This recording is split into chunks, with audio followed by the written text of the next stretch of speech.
اداء نادي الزمالك الشوط الثاني مطمئن. المطمئن على لقاء العوده. احنا قطعنا طبعا جزء من المشوار. قدامنا لسه طبعا لقاء العوده ان شاء الله، والبدايه مهمه جدا يا كابتن، حضرتك عارف طبعا. نعم. ان يهمنا البدايه تكون جيده. اعتقد ان جمهور مصر اطمئن على نادي الزمالك. ان شاء الله اطمئن على النادي الاهلي ايضا. في الاجتماع الفني برضه يا كابتن شوبير امبارح انا حضرته، وطلبت طبعا دي احداد على شهدائنا، شهداء الرياضه المصريه وشهداء الثوره، وفي نفس الوقت الشاره السوداء. الحقيقه مراقب المباراه وافق مباشره طبعا، وتحيات وعزاء طبعا المراقب وحكام المباراه من اثيوبيا. الحقيقه كل الناس متعاطفه. حضرتك شفت النهارده حاجه غريبه اول مره اشوفها تحدث قدامي طوال تاريخي، ان النهارده اكثر من 15,000 نادي سيمبا بيشجعوا نادي الزمالك يا كابتن شوبير.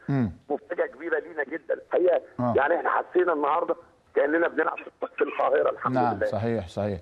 كابتن طمني على الاصابات، يعني اصابه اسلام عوض وكثره الاصابه بالشد العضلي في النهايه، هل قبل النهايه هل في اصابات طويله؟ هل اصابات نعم. ده بتاع مين الموبايل ده؟ كابتن ابراهيم سامعني؟ كابتن ابراهيم طمني على الاصابات يا كابتن. ايوه كابتن ابراهيم يوسف. الو. ايوه يا كابتن ابراهيم. الطرف طيب يعني واضح برضو حتى كابتن شوبير معلش انا اسف في الخط طبعا. لا معلش يا كابتن، طمني على الاصابات اللي في الفرقه، اصابه اسلام عوض واكثر من لعيب جاله شد قبل نهايه اللقاء.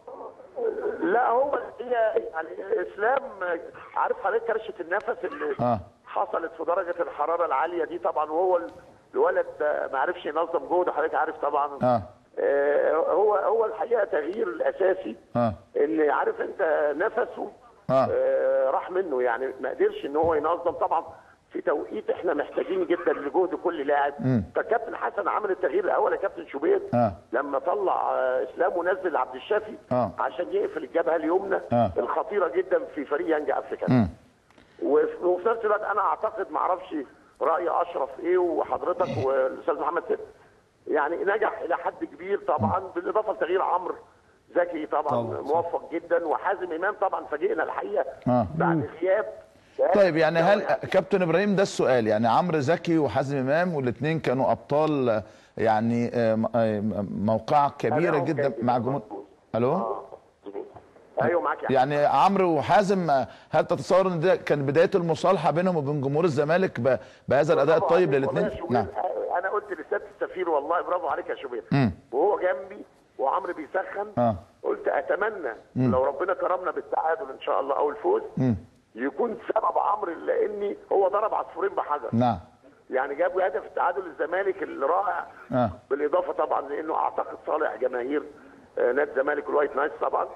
وبصراحه يعني طبعا يعني هو عمرو يعني اجتهد الفتره اللي فاتت دي يا كابتن شوبير جدا الحقيقه، واتمرن بشكل كبير جدا رغم انه كان غايب اكتر من 6 اسابيع.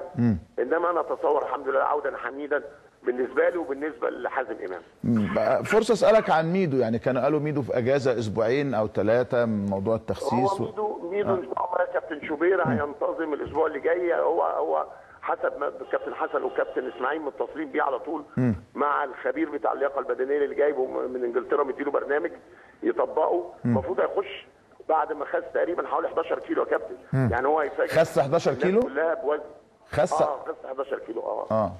طبعا ده مفاجاه كبيره حلوه بالنسبه لنا، ونتمنى طبعا ميدو يرجع، لان حضرتك عارف انه قوه كبيره جدا. صحه انه عنده عرض خارجي، الكلام ده غير صحيح يا كابتن؟ لا لسه يا كابتن شوبير والله ما جاش حاجه رسمي، انت عارف انت يعني لو في حاجه انت اول واحده تعرف. نعم. طيب موضوع شيكابالا هل تم رفضه تماما من قبل مجلس الاداره؟ شيكابالا اصل رغبه، يعني ايه تقدر تقول عليها رغبه جماهيريه، رغبه شعبيه يعني. هو في حاجه كمان يا كابتن احمد انا حسيتها مع الاولاد لما قربت منهم في الرحله دي. كلهم عايزين يعني يهدوا بطوله لنادي الزمالك حقيقه يعني. يعني كلهم عندهم اصرار ان هم ما بيفكروش في اي حاجه خارج نادي الزمالك غير ان هم ان شاء الله يحرزوا بطوله للنادي ان شاء الله يعني. لفته الفانيلات الحقيقه النهارده كانت لفته جميله، يعني عملت رد فعل كويس عند الناس كلها يا كابتن. والله يا كابتن الحزن في القلب حضرتك عارف. نعم. لا تتصور يعني الاعداد النفسي اللي حصل لفريقنا ولجهازنا من قبل جهازنا يعني. نعم. لان كلنا مجروحين يا كابتن يعني. دي ما فيهاش طبعا يعني، ما فيهاش زي ما بيقولوا مكابره ولا مزايده يا كابتن يعني. نعم. الجرح لسه لم يندمل يا كابتن شوبير. طبعا هياخد يعني وقت، هياخد وقت طويل. نعم. هياخد وقت طبعا. يعني حتى بعد العقاب الرادع يا كابتن ان شاء الله والعداله الناجزه برضه هيبقى في جرح اكيد. يعني العالم كله الحقيقه متعاطف معانا جدا يا كابتن شوبير. نعم. كل العالم الحقيقه. نعم. كابتن ابراهيم تيجوا بالسلامه ان شاء الله، واشكرك شكرا جزيلا كابتن ابراهيم يوسف رئيس بعثه نادي الزمالك في تنزانيا.